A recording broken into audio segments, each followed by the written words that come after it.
మా అమ్మగారు చనిపోయి ఒక 10 ఇయర్స్ అవుతుంది. ఈ 10 ఇయర్స్ నుంచి కూడా నేను బాధపడుతూనే ఉన్నాను. కానీ ఎప్పుడైతే ఈ భగవద్గీత నా లైఫ్లోకి వచ్చిందో, జై శ్రీకృష్ణ, భగవద్గీత 2వ అధ్యాయం 25వ శ్లోకం, అవ్యక్తో యమచిత్యోయ వికార్యో యముచ్యతే తస్మద్దేవం విదిత్వైనం నన్ను శోచితూ మల్హసి.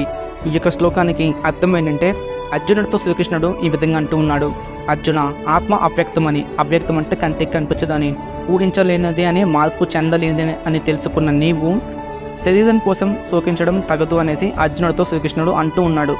మా అమ్మగారు చనిపోయి ఒక 10 ఇయర్స్ అవుతుంది. ఈ 10 ఇయర్స్ నుంచి కూడా నేను బాధపడుతూనే ఉన్నాను. కానీ ఎప్పుడైతే ఈ భగవద్గీత నా లైఫ్లోకి వచ్చిందో, ఈ గీతని నేను చదవడం మొదలుపెట్టాక, ఆత్మ గురించి తెలుసుకోవడం స్టార్ట్ చేశాక, నాకు ఆ బాధ అనేది చాలా వరకు తగ్గింది. ఎందుకంటే మా అమ్మగారు నాతోనే ఉన్నారన్న ఫీలింగ్ అనేది నాకు కలుగుతుంది ఆత్మపరంగా. Thank you so much Kannayya. ఇది ఈ యొక్క శ్లోకానికి అర్థం. మీకంటే నచ్చితే చిన్న లైక్ చేయండి, కామెంట్ చేయండి. జై శ్రీకృష్ణ.